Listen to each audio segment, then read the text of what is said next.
Okay, welcome back. You should have watched the setup and turn one videos already. I'm here with my son. We're playing operators and obstacles.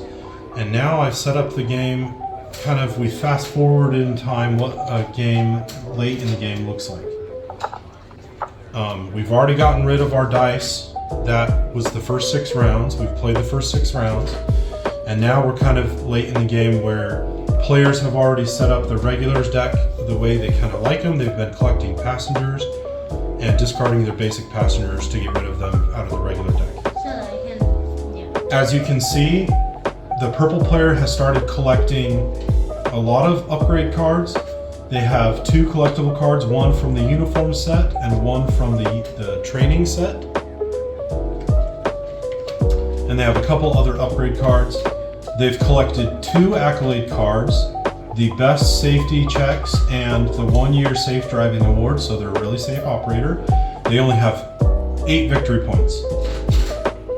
Here I have the best track awareness and the rain or shine accolade cards, so I have 29 victory points. And then I have a couple upgrade cards kind of surrounding my street car. And then my son, he's got a lot of pats. He's 125 whatever pats. He has his union rep. Purple player and I still haven't joined the union. My son has an operator card called the week-long vacation, which he's going to collect pats from. And he has he has some collectible cards, and he has an operator upgrade card that is an extra walk-on seat.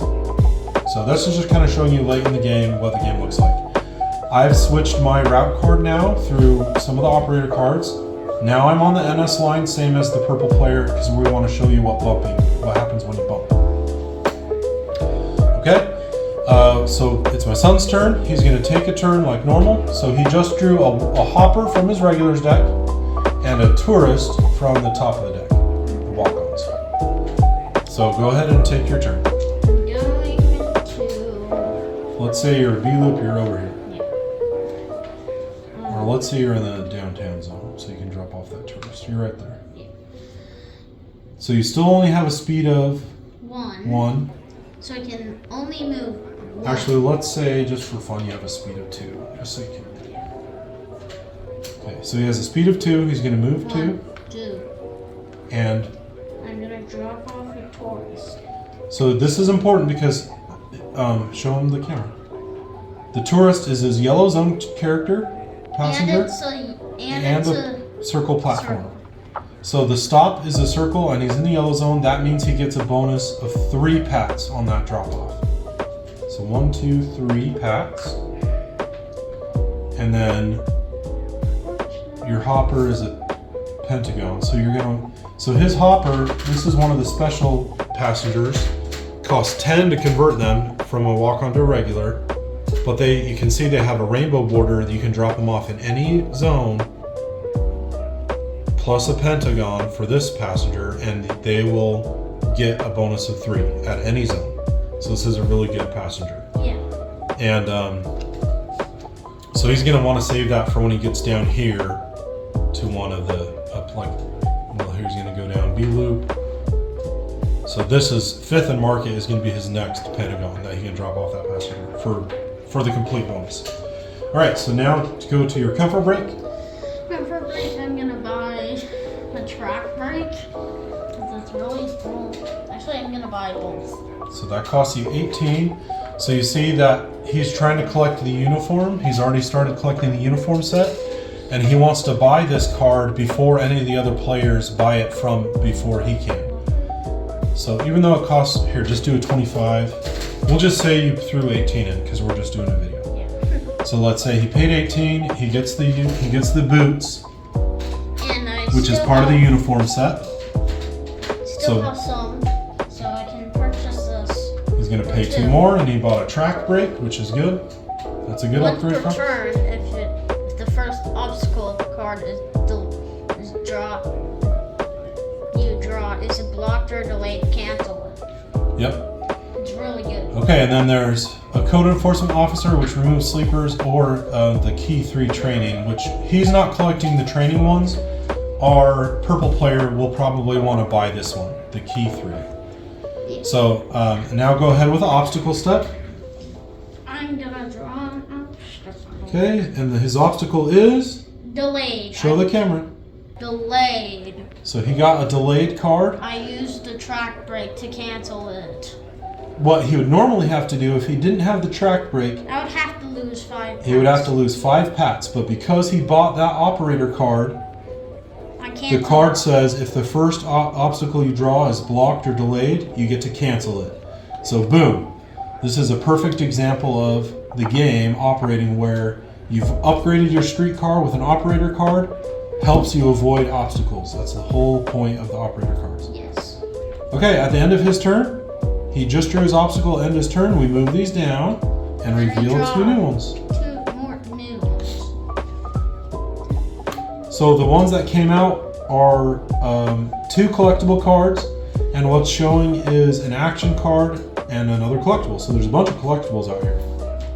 All right, so the purple player turn, they're gonna draw a regular, which they still just have a bunch of basics, and a walk-on. And they have 2 sleepers here. So they have to draw 2 extra.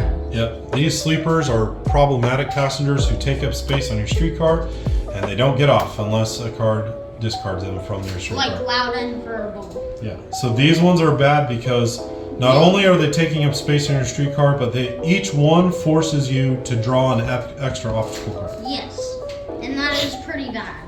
Okay, so this player is going to move on the NS line. They're just going to move to low and bond for 1 and drop off the basic passenger. They get 1 pat. Now during their comfort break, actually they're going to pay 2. So exchange this for 3. They're going to pay 2 to convert this over to be on their regulars. During their comfort break, they're going to spend 10 pats. Or no, they're going to spend 2 pats to buy this collectible card because they're trying to collect the training videos. It's part of our training, real training the operators go through. So they call the Smith 5 key system. It's a real system that we're really trained on those. So he just bought key 3, which is keep your eyes moving. So he's got more victory points. All right, at the end of his turn, he's gonna have to draw 2 obstacles. Oh, actually, sorry, I forgot. He wants to spend 5 to buy this one. This is the code enforcement officer, and his power is remove up to 3 sleepers from your streetcar, discard after use. And the reason why he bought this one is because he has 2 sleepers, which is why I forgot we were going to illustrate that. So he buys this, and then he's still on his comfort break. He can use operator cards. He's going to use it immediately, discarding it, to remove the sleepers from his streetcar. Boom. The code enforcement officer says, get off. You're not paying fair, and you're taking up space. All right. So now at the end of his turn, he's not going to have to draw multiple obstacles. He just draws 1. And it's an attach obstacle. So this is the ice protest, which is happening down in South Waterfront right now. And it says play and keep next to your streetcar. All of your passenger drop-offs in the PSU purple zone are -2 each. Oh, that sucks. So he puts that on there. It's like an upgrade card, except it's bad.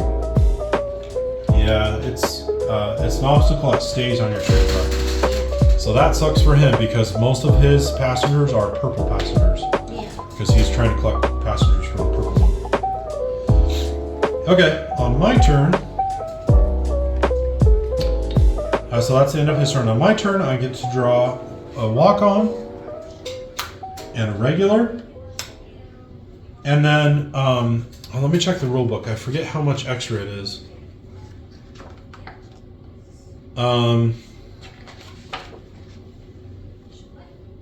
Yeah, so you can draw more for 10 pats each. So for an additional 10 pats, I have 100 here. I'm going to discard that down to 25, 35, 45, 55, 65, 75, 80, 90. So I'm going to pay an additional 10, dropping it off in there, to pick up another walk-on passenger. I'm going to pay another 10 to draw another regular here. I'm going to pay another 10 to draw another regular. And you can do that as many times as you have pats. Every 10, you can draw an extra passenger.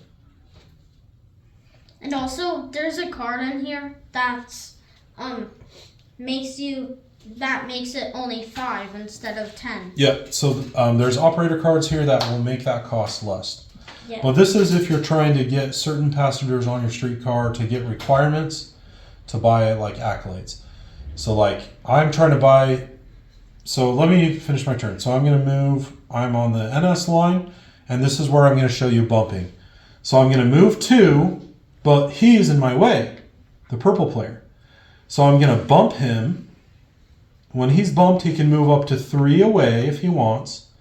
But I get a chance to steal one of his passengers because they get impatient and they want to leave this guy's streetcar because he's not moving fast enough. So we compare patience levels, and this is why I bought a whole bunch of passengers, because I have 8, 16, 17, 18, 19, 20, 21, 22 patience level versus his 5 patience level. So he has a lower patience level. I get to steal 1 passenger from his streetcar and put him on mine. And that's bumping. So I just bumped him out of my way. Now in real life, obviously, you cannot bump streetcars, but in the game, you can bump him. So I'm going to go backwards and show you, instead of bumping him, we're going to move him. So you can't bypass when it's a single track, but when it's shared. So like you can see these stops have multiple lines going through them. You can bypass. So let's say I'm here and he's here. So since there's multiple lines running through here, I get to bypass him. So I'm going to move to 1, move around him, and 2. I'm down here by Moody and Gibbs. So that's both bumping and bypassing shown in one turn. So now I'm down at Moody and Gibbs. I'm going to drop off this passenger for 1 pat. See how I paid 10 and I only got 1 from dropping him off? That wasn't very good. But the reason why I paid 10 is because I wanted to have a higher patience level. Or I'm trying to get a requirement over here. All right, on my turn, I don't have any collectible cards, so I'm going to buy this one for 2. And then I'm going to buy this one also for 5. And then I don't need any of these other ones. So let me see if I can claim accolades. I'm going to pay 2 for, or it costs 8 for this one. So let's say I'm throwing 8 over here, 5, 6, 7, 8, and I buy this one. Now I have 2 victory points. And then do I have the requirements for this one? It costs 10 and I need 1 walk-on and 1 regular. So I'm going to pay 10. And I have 1 regular and 1 walk-on my streetcar, so I get this one too. Boom, so I'm getting a lot of victory points. At the end of my turn, we move these down, reveal new ones, and reveal new accolades, because I bought some. And that is, at the end of my turn, I draw an obstacle.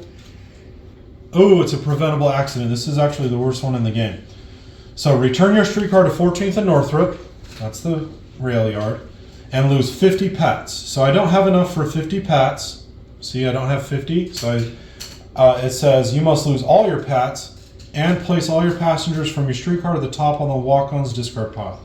So I'm going to lose 2 regulars. That was really painful. So these all go there. But he also got rid of the sleeper.